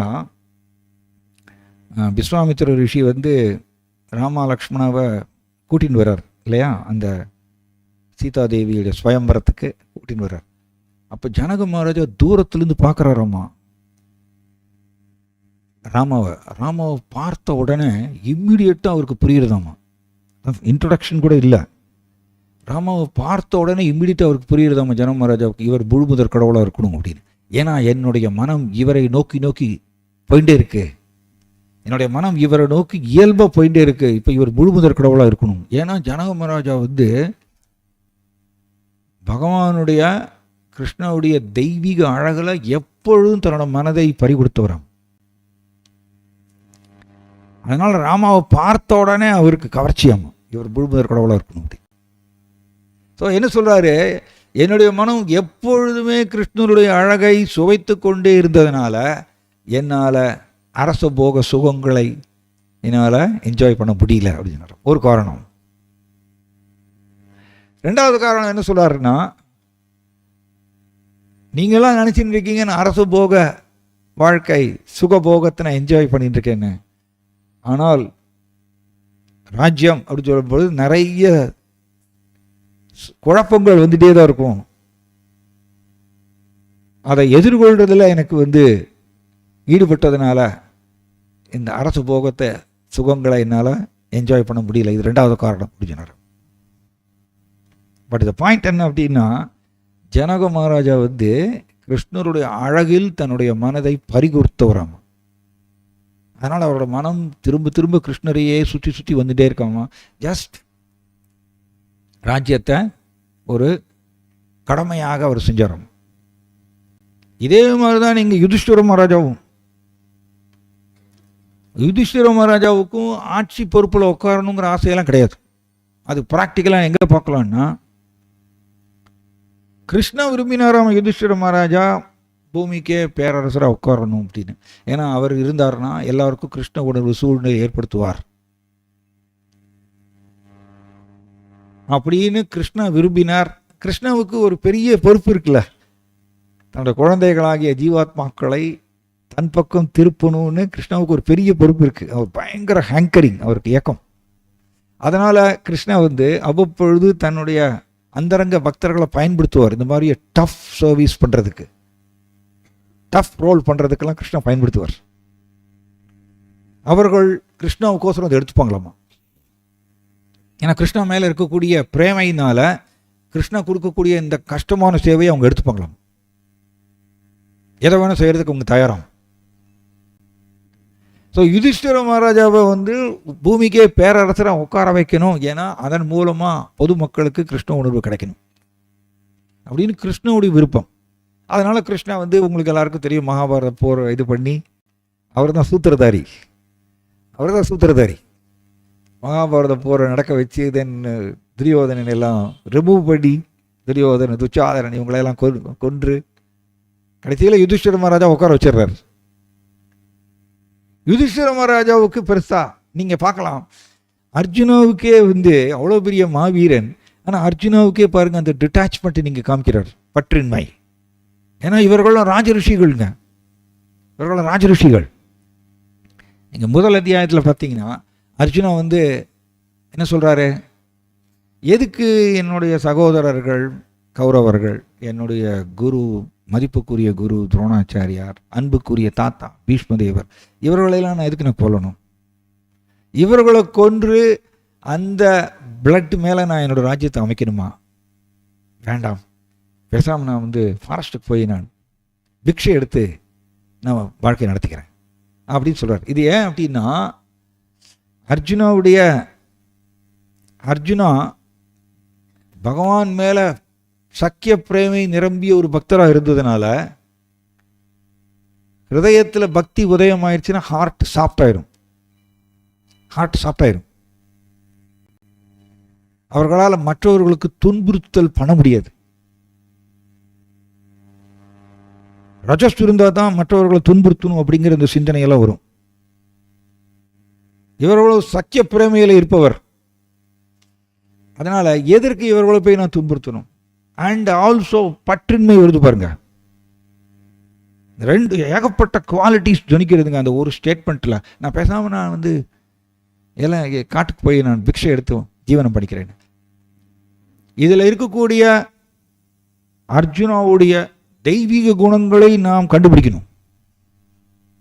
அதுதான் நம்மளுடைய ஆன்மீகத்துக்கு உகந்தது. அர்ஜுனா வந்து அறியாமையில் இருக்கிற மாதிரிய ரோல் பிளே தான் செய்கிறார். கிருஷ்ணா அவரை யூஸ் பண்ணுறார். தன்னுடைய அந்தரங்க பக்தர்களை கிருஷ்ணா பயன்படுத்துவார் எப்பொழுதும் கஷ்டமான சேவை செய்வதற்கு. ஸோ அர்ஜுனா பற்றின்மையை தெரிவிக்கிறார். வேண்டாம், அவங்களே வச்சுக்கிட்டோம், நான் பாட்டில் ஃபாரஸ்ட் போய்க்கிறேன். இந்த பற்றின்மை ஏன் வருது? தத்துவகுணத்தால் இந்த பற்றின்மை வருது. அதான் ராஜரிஷி, ரிஷிக்கு உண்டான தன்மைகள் அதை வைத்திருந்தார். இன்னொன்று என்ன, பக்தி ஹிருதயத்தில் உதயம் ஆயிடுச்சுன்னா மற்றவர்களை துன்புறுத்தணுங்கிறது வராது. நிர்வயர சர்வபூதேஷு யசமாமேதி பாண்டவன், எல்லோரும் அவருக்கு நண்பர்கள் தானே. இவர் எனக்கு வேண்டியவர் வேண்டாதவர். பிரபுபாதர் எழுதுகிறார், பிரகலாத் மகாராஜாவுக்கு வந்து ஹிரண்யகசிபு அரசியல் போய் கற்றுட்டு வா வந்துட்டு அனுப்பிச்சாரம்மா. 2ஆம் மர்க்காட்டை போய் அரசியல் கற்றுட்டு வா அப்படின்னு சொல்லிட்டாராம்மா. பிரபுபாதர் எழுதுகிறார், பிரகலாத் மகாராஜா பியூர் டிவோட்டி, அவருக்கு அரசியல் கற்றுக்கிறதுக்கெல்லாம் அவருக்கு இஷ்டம் இல்லை. அவருடைய மனம் எப்பொழுதுமே கிருஷ்ணரை தான் சுற்றி சுற்றி வரும். பிரபுபாதர் எழுதுகிறார், அரசியல்னாலே என்ன அர்த்தம்? டெஃபினேஷன் கொடுக்குறார் பிரபுபாதர். அரசியலுக்கு பிரபுபாதர் டெஃபினேஷன் கொடுக்குறார். என்ன கொடுக்குறாருன்னா, இந்த குரூப் வேண்டியவர், இந்த குரூப் வேண்டாதவர் அப்படி சொன்னால் அரசியல் சொல்லுவார். சிம்பிள் டெஃபினேஷன் கொடுக்குறார், ரொம்ப சிம்பிளாக சொல்கிறார். இந்த குரூப் எனக்கு வேண்டியவர், இந்த குரூப் எனக்கு வேண்டாதவர் அப்படி சொன்னால் அரசியல். அது பேர் தான் பாலிடிக்ஸ். இப்போ தூய பக்தருக்கு எல்லோரும் நண்பர்கள் தான், நிர்வாகிரா எதிரியே கிடையாதம்மா. ஆனால் இதை புரிஞ்சுக்காம ஹிரண்யகசிபு அவரை போய் அனுப்பிச்சி வைக்கிறார், போய் அரசியல் கற்றுட்டு அப்படி. அதனால் அர்ஜுனாவுக்கும் இவர்களை எதுக்கு நான் கொல்லணும், அவர்களை அடித்து கொல்லணும், இதெல்லாம் வேண்டாம் எனக்கு எதுக்கு. ஸோ அந்த மிருதுவான தன்மை பக்தியினால் ஹிருதயத்தில் அந்த மிருதுவான தன்மை, மிருது. கிருஷ்ணாவுக்கு ஒரு தெய்வீக குணம் இருக்கு. கிருஷ்ணாவுக்கு ஒரு தெய்வீக குணம் என்னன்னா மிருது அப்படின்னு ஒரு தெய்வீக குணம் வச்சிருக்காரு. சைத்தன்ய சரிதாமத்தில் வருது. அதனால தான் பெண்களுக்கு வந்து மிருதுளா அப்படின்னு பேர் வைப்பாங்க. கவனிச்சிருக்கீங்களா? மிருதுளா அப்படின்னு பேர் வைப்பாங்க. ஏன்னா மிருதுவானவள்னு அர்த்தமாமா. கிருஷ்ணா வந்து மிருது, ரொம்ப மென்மையான ஹிருதயம் படைத்தவராமா கிருஷ்ணா.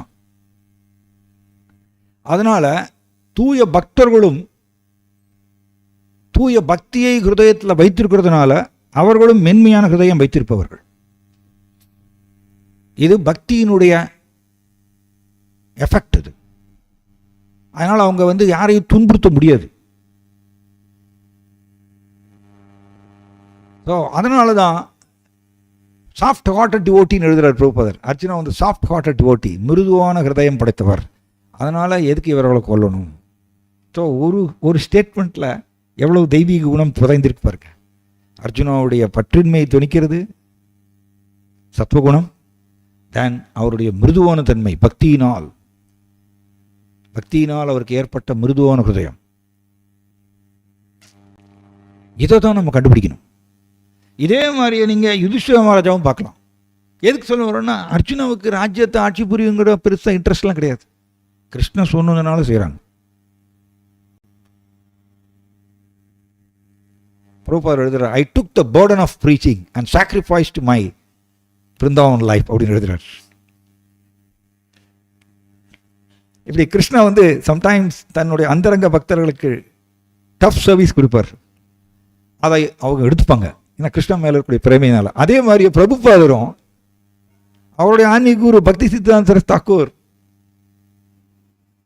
நீ உலகம் முழுவதும் போய் கிருஷ்ண பக்தியை பரப்பணும். ஸோ பிரபுபாதர் எழுதுகிறார், I took the burden of preaching.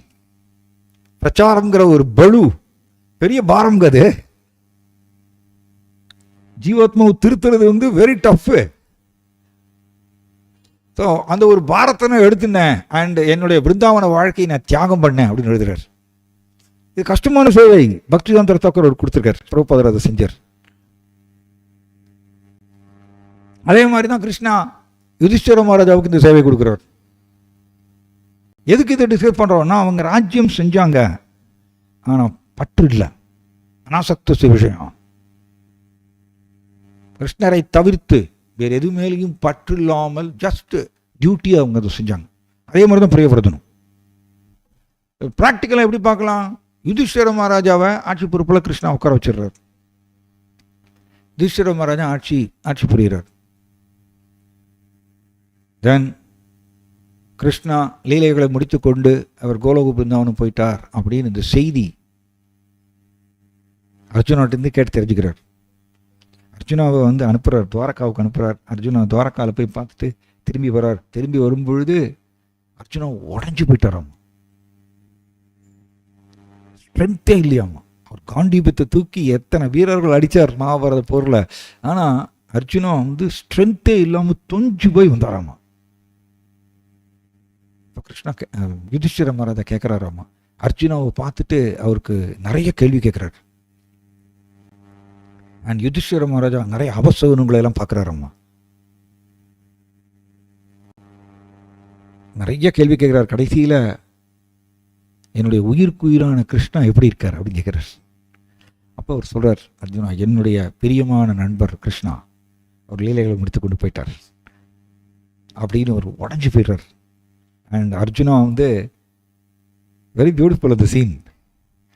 Krishna எப்படி அர்ஜுனாவுக்கு பகவத்கீதை உபதேசித்தாரோ அந்த பகவத்கீதை உபதேசங்களை நினைவு கூர்ந்து தன்னுடைய இதை அமைதிப்படுத்துகிறாராம்.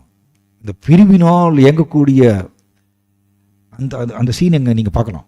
அர்ஜுனா வந்து கிருஷ்ணரை விட்டு பிரிந்திருக்கக்கூடிய இயக்கத்தில் வாடினார். இந்த மாதிரி பாகவதத்தில் நிறைய பகுதிகள் இருக்குங்க.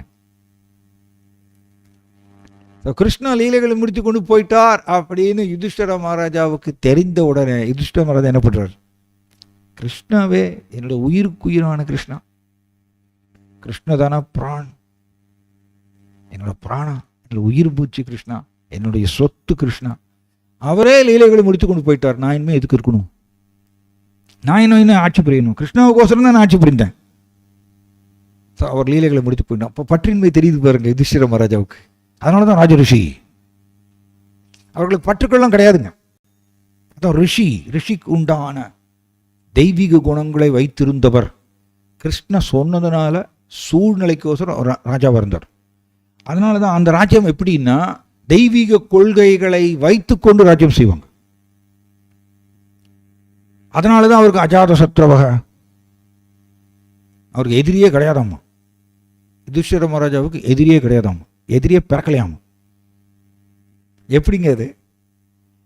நம்மெல்லாம் வந்து இந்த உலகத்தில் ஒரு பொறுப்பு எடுக்கும் பொழுது நம்ம தமிழில் சொல்லணும், நாய் வேஷம் போட்டால் நாய் மாதிரி குறைக்கணும் வச்சுருவோம். அந்த மாதிரியா ஒரு பொறுப்பு எடுத்தோன்னு வச்சுக்கோங்க, அந்த பொறுப்பில் வரக்கூடிய நுணுக்கங்களை நம்ம ஆழ்ந்து போயிடுவோம். ஆழ்ந்து போய் அது என்னுடைய அடையாளம் நினைத்து கொண்டு நாம் ஏகப்பட்ட டியூவாலிட்டிஸ், இருமைகளில் மாட்டிப்போம். ஆனால் யுதிஷ்டிர மகாராஜ் அந்த மாதிரி கிடையாது. நீங்கள் அது நிறைய இடத்துல பார்க்கலாம். துரியோதனன் அவ்வளவு அநியாயம் பண்ணார். ஆனால் அந்த துரியோதனனுக்கு யுதிஷ்டிர மகாராஜா என்ன சொல்லுவார்?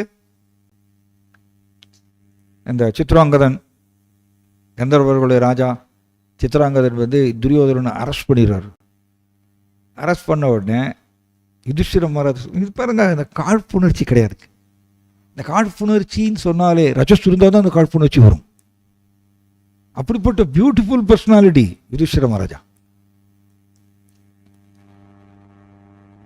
என்னுடைய பீமாவுக்கு சொல்றார், தன்னை அர்ஜுனாவை பார்த்து சொல்றார், அர்ஜுனா நீ போய் சித்ராங்கதன் கூட சண்டை போட்டு துரியோதனனை நீ ரிலீஸ் பண்ணணும். என்னதான் இருந்தாலும் துரியோதனன் நம்மளை குடும்பத்தவர், அவர் விட்டு கொடுக்கக்கூடாது. அவ்வளோ அநியாயம் பண்ணியிருக்காரு துரியோதனன். ஆனால் தண்டிக்கல பாருங்க. தண்டிக்கக்கூடிய ஸ்வபாவம் வராதுங்க. இதுதான் பக்தி ஹிருதயத்தில் உதயம் ஆயிடுச்சுன்னா தண்டிக்க முடியாது, தண்டிக்க முடியாது, சாஃப்ட் ஆகிடுவாங்க. அதனால தான் ஹிஸ் கிரேஸ் அட்டுல் கிருஷ்ண பிரபு ரொம்ப அருமையாக சொல்லுவார். இங்கே ஒரு தடவை செமினார் எடுக்கும்பொழுது அட்டுல் கிருஷ்ண பிரபு ரொம்ப பியூட்டிஃபுல் ரியலைசேஷன் ஒன்று சொன்னார். கிருஷ்ணா தன்னுடைய குழந்தைகளாகிய ஆத்மாக்களை தண்டிக்கிறதுக்கு அவரால் முடியாதம்மா. என்னுடைய குழந்தைகள் என்னை விட்டு பிரிஞ்சு போயிட்டாங்க, தப்பு செய்கிறாங்க, நிறைய பாவ செயல் செய்கிறாங்க, பட் அவர்களை தண்டிக்கிறதுக்கு கிருஷ்ணாவால் முடியாதம்மா. கிருஷ்ணா அவ்வளோ மிருதுவான ஹிருதயம் படைத்தவர். அதனால் அவர் என்ன பண்ணுவாராமா, தன்னுடைய எனர்ஜியை அப்பாயின் பண்ணுவாராம், தன்னுடைய சக்தி, மாயா சக்தியை, உனக்கு இந்த பொறுப்பு கொடுக்குறேன், நீ அவரை தட்டி நொறுக்கி எல்லாம் பண்ணி என் பக்கம் கொடுவா. என்னால் பண்ண முடியாது. பிரபுபா அட்டுல் கிருஷ்ண பிரபு ரொம்ப அருமையாக சொல்லுவார். பிரபுபாதர் சின்ன பையனாக இருக்கும்பொழுது, அப்பாய் 5-6 வயது பையனாக இருக்கும்பொழுது ஸ்கூலுக்கு போக மாட்டார். அம்மா ரஜினி ரொம்ப அம்மாட்ட போய் சொல்லிடுவாராம்மா, அம்மா எனக்கு வயிற்று வலிக்குது, நான் இன்னைக்கு ஸ்கூலுக்கு போகல அப்படின்னு. ஒரு 6 வயது பையனாக இருக்கும்பொழுது அப்பாவும் கௌர் மோகன் தேவும் தன்னுடைய மகன் மேலே அவ்வளவு பாசமாமா. அவருக்கு தெரியுது அப்பாய் பெரிய ஆச்சாரியராக வரப்போறார் அப்படின்னு. அதனால ரொம்ப அன்பு கொடுத்து வளர்த்தார்.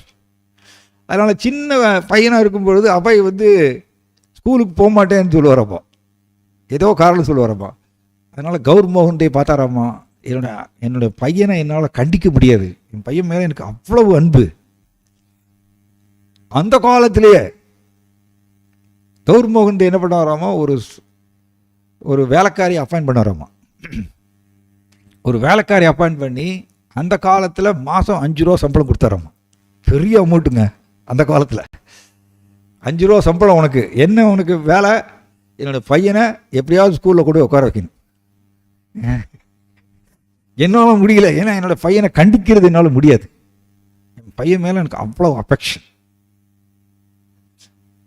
அதனால அட்டுல் கிருஷ்ண பிரபு இதை சொல்கிறார், ரொம்ப பியூட்டிஃபுல்லாக இதை சொல்கிறார். அதனால நீ உன்னோட வேலை என்ன, என்னோட பையனை கொண்டு போய் ஸ்கூலில் கூட உட்கார வச்சு கூட்டிகிட்டு வரணும். அதுக்கோசரம் உனக்கு 5 ரூபா சம்பளம் மாதம்.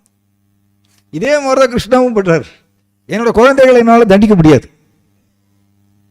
என் குழந்தைகள் எப்படி நான் அவங்களை தண்டிக்க முடியும்? பிரபுபாதர் எழுதியிருக்கார், ஒரு இடத்துல எழுதியிருக்கார், பாகவத பொருள் கிருஷ்ணா மாயா ஜீவாத்மாக்களை வதக்கி எடுக்கிறத பார்த்துட்டு கிருஷ்ணாவுக்கு பெயினாமா, கிருஷ்ணாவுக்கு பயங்கர வலியாமா. ஐயோ என்னோட குழந்தைகளை இப்படி இது பண்ணுறாங்களே அப்படின்னு. கிருஷ்ணாவுக்கு அவ்வளோ அஃபெக்ஷனாமா தன்னுடைய குழந்தைகள் மேலே, ஆத்மாக்கள் மேலே. அதனால் தண்டிக்க முடியாது நம்ம கிருஷ்ணாவால். அதனால் என்ன பண்ணுறாரு, மாயா சக்தியை அப்பாயின்ட் பண்ணி நீ பார்த்துக்கோலாம், எப்படியாவது அவரை தண்டித்து இது பண்ணி நொறுக்கி கிறுக்கி எல்லாம் பண்ணி எனக்கு கூட்டிகிட்டு வா, என்கிட்ட கொண்டு வா. எதுக்கு இது சொல்ல வர்றோன்னா, கிருஷ்ணா அவ்வளவு மிருதுவான ஹிருதயம் படைத்தவர். தூய பக்தர்களும் அதே மாதிரி மிருதுவான ஹிருதயம் படைத்தவர்கள் பக்தியினால். அதனால் ஆட்டோமேட்டிக்காக அந்த பற்றின்மை, தூய பக்தி ஹிருதயத்தில் உதயம் ஆயிடுச்சுன்னா ஆட்டோமேட்டிக்காக சத்துவகுணம் அதுக்குள்ளே இருக்குங்க. சத்துவகுணம் ஆட்டோமேட்டிக்காக உள்ளே இருக்குது. இப்போ பற்றின்மைங்கிறது தானே வரும்.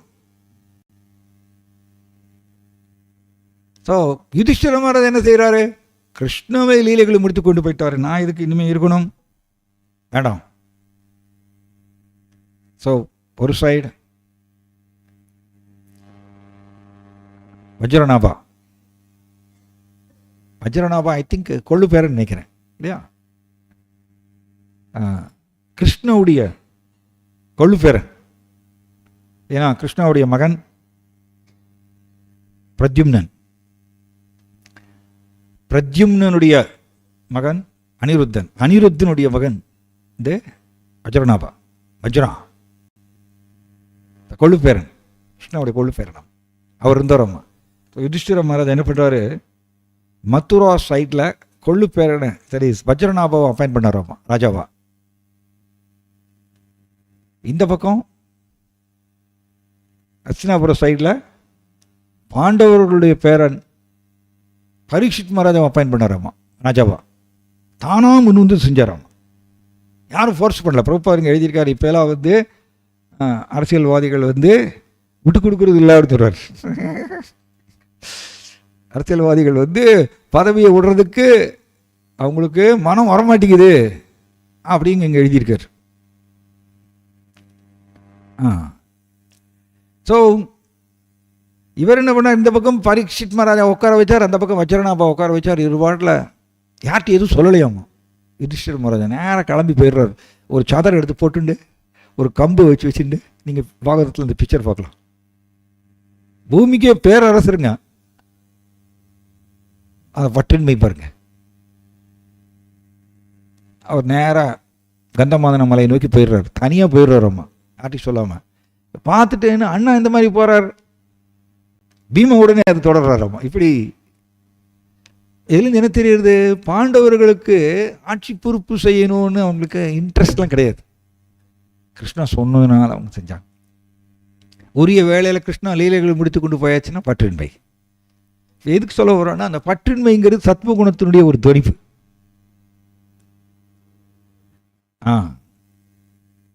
அதே தாங்க ஸ்வயம்புவ மனுவும் இங்கே வந்து என்ன சொல்லியிருக்குன்னா, he thus achieved relief from the most dangerous poisonous ocean of material desire. எப்படி எழுதியிருக்காரு பாருங்க.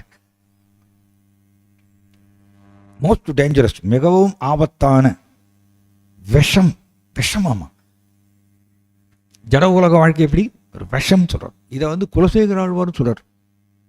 வியசன பூஜக சந்தோஷ்ட சந்துராண மந்திரம்.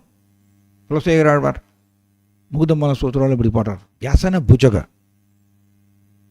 புஜகான பாம்பு, பாம்பு கொத்திருச்சுன்னு வச்சுக்கோங்க, கொத்திருச்சுன்னா விஷம் ஃபுல்லாக பரவிடும், உடம்பு முழுவதும் பரவிடும். அந்த மாதிரியே ஜட உலக வாழ்க்கையில் டீல் பண்ணும் பொழுது ஜட ஆசைகள், ஜட ஆசைகள்ங்கிறது விஷம் போன்று நம்மளுடைய ஹோல் எக்ஸிஸ்டன்ஸ், நம்மளுடைய மொத்த இருப்பையும் மூடிருமாமா. இதுதான் வேற ஒரு கிளாஸில் டிஸ்கஸ் பண்ணிருந்தோம். பாவசம்சுத்தர், பாவசம்சுத்தர்னா என்ன, இருப்பை தூய்மைப்படுத்தி கொள்ளுதல் அப்படின்னு எழுதியிருக்கார் Prabhupadar. Purification of one's existence. இருப்பை தூய்மைப்படுத்திக் கொள்ளுதுங்கிறது ஒரு பெரிய சப்ஜெக்ட், பெரிய டாபிக். அது ஆத்மா கூட சேர்ந்தே இருக்கக்கூடிய இருப்பு, எக்ஸிஸ்டன்ஸ் என்ன அப்படின்னா உணர்வு, சுதந்திரம், சேவை மனப்பான்மை. இந்த மூணும் ஆத்மா கூட ஒட்டியே இருக்கும், ஆத்மா விட்டு பிரியாது. எக்ஸாக்டா ஃபயர்ல இருந்து வெப்பம் மற்றும் வெளிச்சத்தை பிரிக்க முடியாதோ, பிரிச்சோன்னா அது ஃபயர் கிடையாது. அதே மாதிரி ஆத்மாவை விட்டு பிரிக்க முடியாதாம்மா உணர்வு, சுதந்திரம், சேவை மனப்பான்மை. இப்போ நம்மளுடைய இருப்பு எப்படி அசுத்தமாயிருச்சு அப்படின்னா, நம்முடைய சுதந்திரத்தை தவறாக பயன்படுத்தி ஜடத்தை அனுபவிக்கணும்னு ஆசைப்பட்டதுனால கிருஷ்ணா என்ன பண்ணாராம, நம்மளோட ஆசையை பூர்த்தி செய்கிறார். எப்படி பூர்த்தி செய்கிறார்? ஆத்மாவோ தெய்வீக வஸ்து, தெய்வீக வஸ்து ஆகிய நாம் ஜடத்தை அனுபவிக்கணும்னு ஆசைப்படுறது ஒரு மிஸ்மேட்ச், அது ஒத்து வராத சூழ்நிலை. ஆத்மா வந்து ஜடத்தை சுவைக்க முடியாது, இதுதான் உண்மையான நம்மளோட உண்மை இதுதான். ஆனால் நம்ம முரட்டு பிடிக்கிறோம், நம்ம சுதந்திரத்தை தவறாக பயன்படுத்தி ஜடத்தை அனுபவிக்கணும்னு ஆசைப்பட்டதுனால கிருஷ்ணா என்ன பண்ணுறாராமா, ஒரு இல்யூஷனை உருவாக்குறாராமா மாயா மூலமா. அது பேர் மாயாவுக்கு இல்யூஷரி எனர்ஜின்னு பேர். மாய தோற்றத்தை உருவாக்குறதுல மாயா எக்ஸ்பர்ட். ஸோ கிருஷ்ணா என்ன பண்ணுறாராமா, தன்னுடைய சக்தியாகிய மாயைக்கு நீ ஒரு மாய தோற்றத்தை உருவாக்கு, ஏன்னா என்னோட குழந்தை வந்து ஜடத்தை அனுபவிக்குன்னு ஆசைப்படுறார்.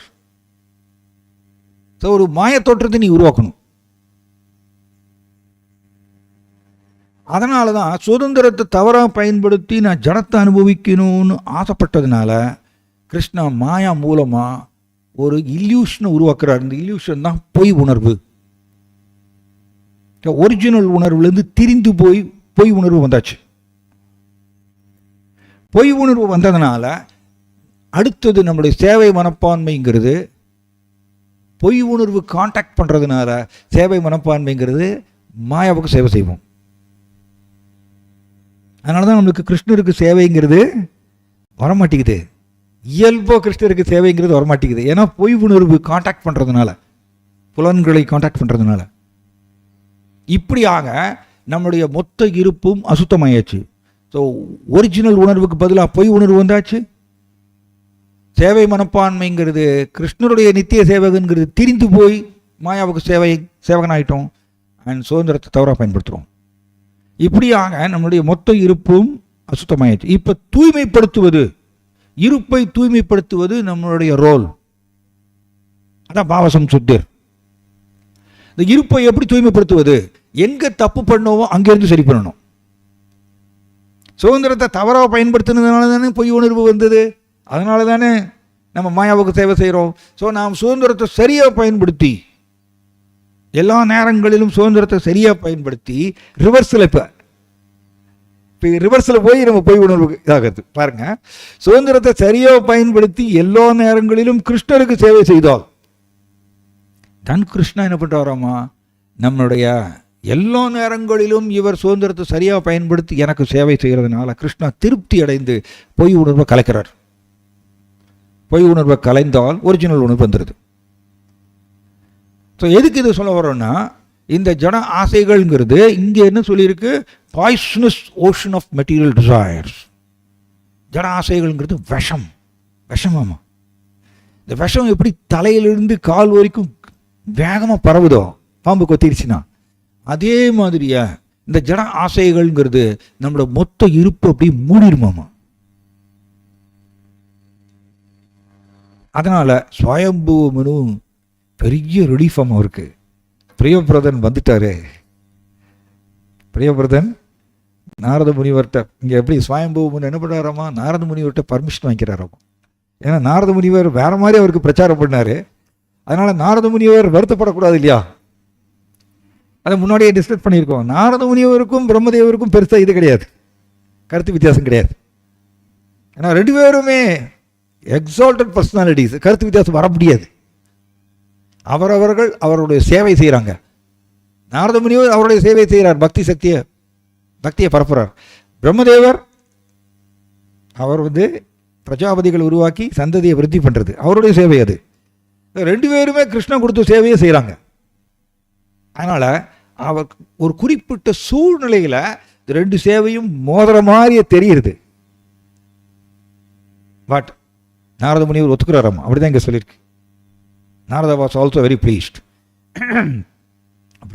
பிரம்மதேவர் இறங்கி சொன்னதுனால ஸ்வயம்புவமனு கேட்குறாராம் நாரத முனிவர்கிட்ட, உங்களுடைய பர்மிஷன் பிரகாரம் என்னுடைய மகனை திரும்பி நான் ராஜ்யத்தில் கூட உட்கார வைத்து அவர் இல்லற வாழ்க்கையில் இருக்கணும்னு நான் விரும்புகிறேன். தென் நாரத முனிவர் ஓகே, பிரம்மதேவருடைய விருப்பம் இது, அதுக்கு ஆப்போசிட்டாக இது பண்ண முடியாது.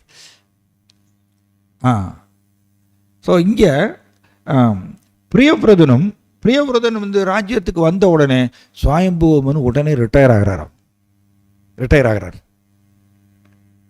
He delivered to his son the governmental responsibility for maintaining and protecting all planets of the universe. இம்மிடியேட்டாக என்ன பண்ணாராமா ஸ்வயம்புவமனு, பிரபுபாதர் எழுதியிருக்கார், ஒருத்தர் ரிட்டையர் ஆகி அவர் தன்னுடைய மீதி காலத்தை கம்ப்ளீட்டாக கிருஷ்ணருடைய ஸ்மரணத்துக்கு கழிக்க வேண்டும் எழுதியிருக்காரு இங்கே பிரபுபாதர்.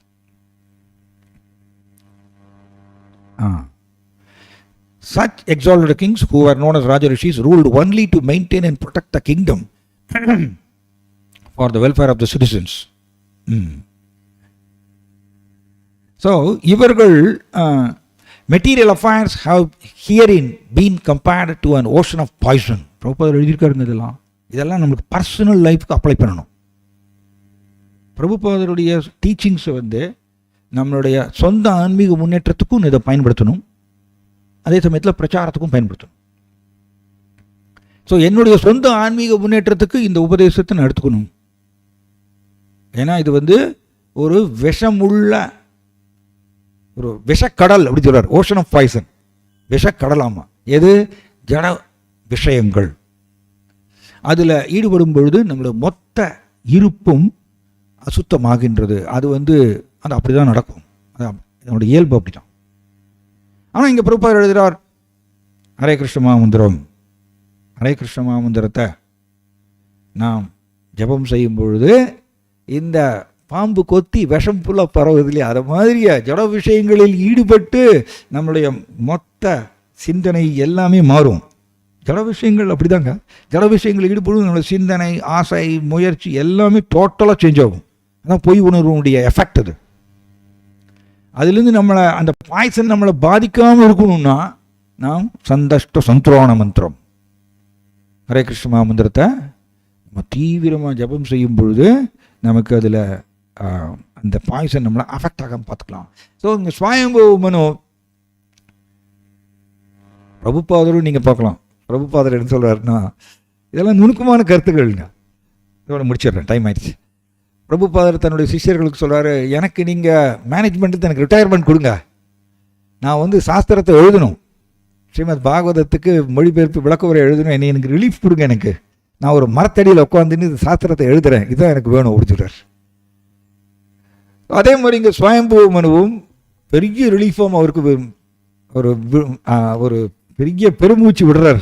எஸ், பிரியபிரதன் வந்துட்டார், இனிமேல் நான் ரிட்டையர் ஆகிக்கலாம். ஸோ நோக்கம் அதுதான். நோக்கம் வந்து ஃபைனலி எல்லோரும் ஒரு இடத்துல நான் படித்தேன், எல்லோருமே பெரிய பெரிய பர்சனாலிட்டிஸ் எல்லாரும் எடுத்து பார்க்கலாம். ஒரு குறிப்பிட்ட காலத்தில் எல்லாத்தையும் விட்டுட்டு அவங்க வந்து கிருஷ்ணருடைய கான்ஸ்டன்ட் ஸ்மரணுக்கு போவாங்க. ஒரு குறிப்பிட்ட காலத்தில் நீங்கள் பக்தி வினோத் தாக்கூர் நீங்கள் அதை பார்க்கலாம். பக்தி வினோத் தாக்கூர் அவ்வளோ பெரிய ஸ்ட்ராங் பிரச்சாரம் பண்ணவர். பட் கடைசி காலத்தில் நிர்ஜன பஜனான்னு சொல்லி அவர் வந்து ரிட்டையர் ஆகி கிருஷ்ணருடைய கான்ஸ்டன்ட் ஸ்மரணுக்கு போனார். இந்த மாதிரி நிறைய பக்தர்களை பார்க்கலாம். ஸோ இது இண்டிவிஜுவல் எஃபர்ட், அதை நம்ம பண்ணி தான் ஆகணும். जय श्रीमद् भागवतम की पतित पावन श्रील प्रभुपाद की निताय गौरव प्रेमानंदे।